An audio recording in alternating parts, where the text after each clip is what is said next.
یوه اړیکه شتون لري، هغه چې هر څه یو بل سره تړلي ساتي.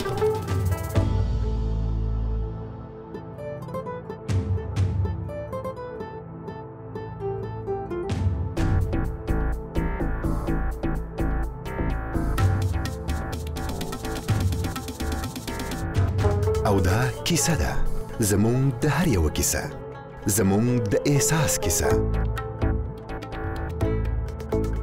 او دا چې دا احساس څنګه مونږ نورو سره نښلوي.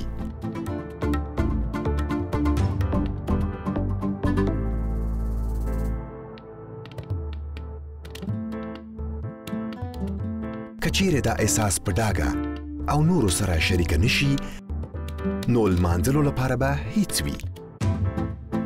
یوه اړیکه شتون لري او هغه ارتباطات دي.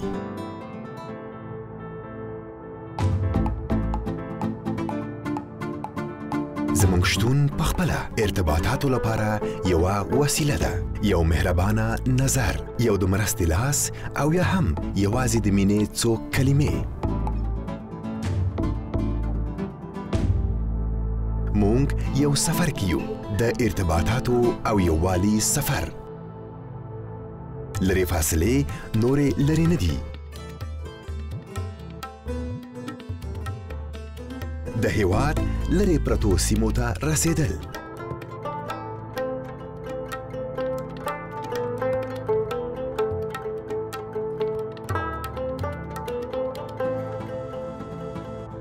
د لمانځلو لپاره نوې لارې.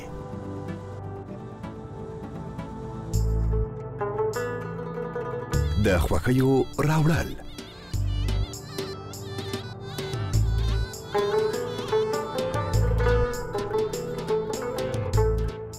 یوازې یو لمس سره شریکول.